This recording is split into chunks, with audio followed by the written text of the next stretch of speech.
Et salut à toi, j'espère que tu pètes la forme, moi comme d'hab au top. Et aujourd'hui, comme tu auras pu le voir dans le titre de la vidéo, eh bien on part pour un suivi d'une espèce que tu n'as pas vue depuis un bon gros moment sur ma chaîne. Et cette espèce n'est autre que la Polyrhachis dives. Donc cette magnifique fourmi asiatique tisserande, donc avec des magnifiques reflets de raie qui est d'assez bonne taille, hein, comme on peut le voir. Donc elles sont très agressives et depuis la dernière fois j'ai eu quand même quelques naissances et j'ai aussi perdu une reine. Donc j'avais 3 reines dans cette colonie, enfin donc des macrogynes, parce que pour rappel chez cette espèce il y a des macrogynes et des microgynes. Les macrogynes vont tout simplement être les grosses reines où on voit bien la différence, donc je vous montrerai juste après. Et je pensais avoir aussi des microgynes, mais donc les microgynes c'est vraiment une ouvrière, sauf qu'elle va avoir un thorax plus développé. Et donc elle est normalement aussi fécondée peut-être. Donc c'est potentiellement, on n'est pas sûr avec ça. Donc ici on peut voir qu'il y a vraiment beaucoup de monde dans l'aire de chasse, hein. Ça fait quelques jours qu'elles sont déménagées dans ce petit setup. Donc franchement tout se passe bien. En fait je vous explique pourquoi je les ai mises là. Avant elles avaient enfin pas vraiment un petit terrarium, mais un petit setup avec du substrat, etc. Dans les petites boîtes Ikea. Je sais pas trop pour ceux qui voient, hein, voilà ce que c'était. Et en fait, donc avant elles étaient dans leur tube, et puis elles ont commencé à tisser. J'avais mis des petites branches, elles ont tissé. Et puis, résultat, elles ont réussi à creuser pour s'échapper. Donc elles ont creusé l'aération pour s'échapper. Ce qui m'a obligé à les déménager. Donc je les ai mises ici pour avoir une bonne visibilité, pardon. Et j'achèterai prochainement un petit terrain normalement, à mon avis je pense, ou quelque chose du genre pour elles, avec les petites boules en osier comme ça pour qu'elles puissent faire leur nid. Donc voilà, je te montre ici un joli nid déjà bien rempli, avec pas mal de couvains. Donc je vais passer en macro, j'ai des œufs, des larves, des cocons, donc c'est vraiment super cool avec elles. Comme je le disais, voilà ce magnifique couvain. Donc des cocons qui vont bientôt naître d'ailleurs. Il y a de la ponte juste là. Une reine, 2 reines, hop, tout le monde va bien, c'est parfait. Donc franchement chez cette espèce c'est relativement simple, j'ai envie de dire, mais pas trop non plus.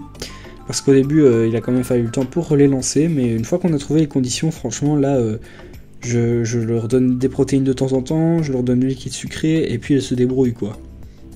Donc au niveau de l'humidité dans le nid, forcément c'est une espèce qui vient d'Asie du Sud-Est, donc c'est en général l'air est un peu humide, mais dans le nid elles vont préférer que ce ne soit pas trop humide, voire même sec, tout simplement parce que pour pouvoir tisser elles vont avoir besoin de matériaux qui sont secs en fait. Donc c'est pour ça que leur nid va souvent être sec et qu'elles vont se débrouiller avec l'humidité qu'il y a dans l'air. Donc au niveau des cocons, je dois en avoir une grosse dizaine, hein, à mon avis, avec des naissances qui vont arriver très vite. Et donc ceux dont je vous parlais, les macrogynes et les microgynes, et bien là on peut en voir une, je pense, juste là à gauche. Celle juste là à gauche, on voit son thorax qui est bien plus développé qu'une ouvrière normale. Voilà, si ça fait le point, voilà. Celle juste à gauche, et juste à droite on a une reine. Donc vous voyez, c'est ça que je vous expliquais. Donc certaines ouvrières vont avoir un thorax beaucoup plus développé et sont donc potentiellement des microgynes. Donc là, la deuxième reine. Donc la troisième elle est morte, je n'en ai aucune idée de pourquoi, hein, parce que il lui manquait pas de pattes, n'était pas décapitée ni rien. Donc en toute logique ce n'est pas une ouvrière qui l'a tuée, il n'y a pas eu de sacrifice ou quoi d'une reine. Donc franchement je ne sais pas du tout. C'est vraiment une superbe espèce pour débuter pour débuter dans l'exotique. Après, pour débuter, oui et non, parce que ça reste quand même une fourmi qui va faire des belles colonies et rapidement. Et donc comme j'ai eu le cas ici, elle creuse très très bien.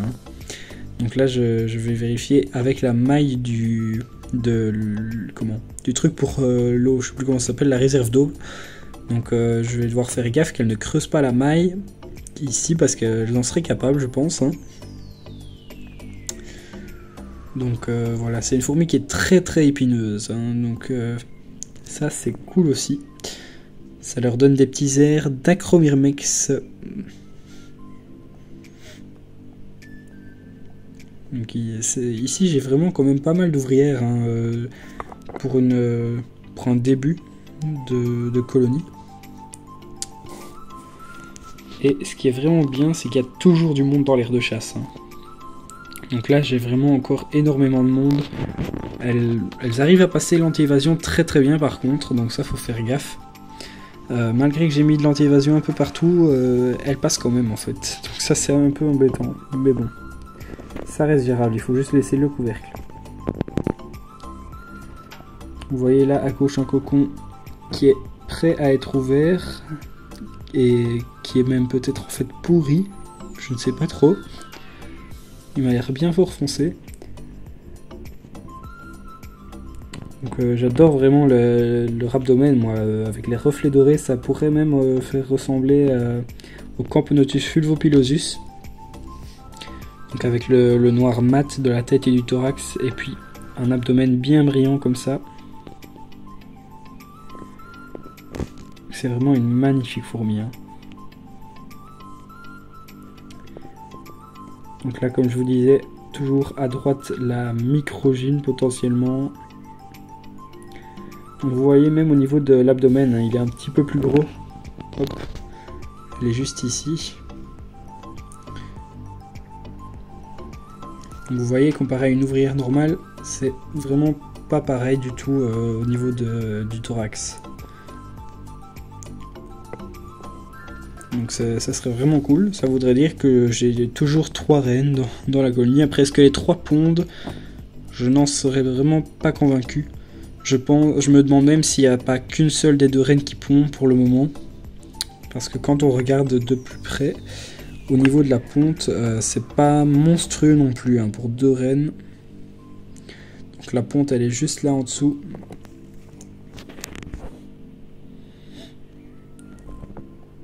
Une petite trophalaxie juste là.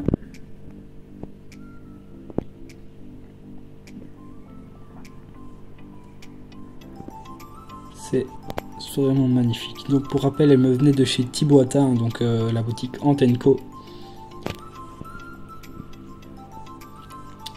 Voilà, à part ça, je ne sais pas trop quoi vous dire d'autre sur elle. À part que c'est vraiment une fourmi magnifique. J'adore vraiment la couleur. Donc pour rappel aussi, j'ai fait un tri récemment dans mes espèces que je voulais garder. Il m'en reste encore 1 ou 2 à vendre. Donc ce sera probablement sur les bourses. Et tout le reste, je les garde. Soit parce que je les aime vraiment au niveau de la couleur. C'est une espèce qui est atypique. Comme mes Tetraponera, mes Odontomachus, etc. Ou alors tout simplement pour la couleur. Ou bien parce que la colonie a une valeur sentimentale en quelque sorte. Par exemple, c'est le cas de mes Camponotus fetchenkoi, c'était ma première fourmi exotique, donc j'ai vraiment envie de les garder. Et mes Crématogaster scutularis, elles aussi, je les aime beaucoup. Donc tout ça, ce sont des espèces que je vais normalement garder pendant encore un bon moment. Et c'est même pas sûr que je les vendrai un jour.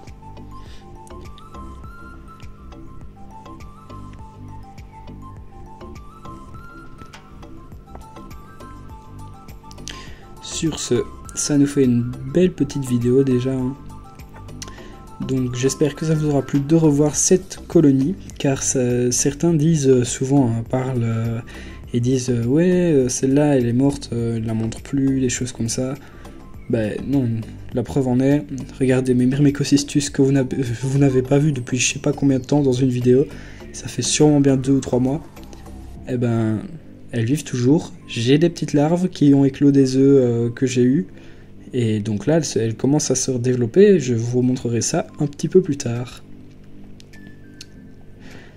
Bon, merci à toi d'avoir regardé la vidéo jusqu'au bout. N'hésite pas à mettre un petit like, à t'abonner, un commentaire si c'est pas encore fait. Voilà. Et moi je te dis à la semaine prochaine, mercredi 14 h pour une prochaine vidéo. Allez, ciao ciao.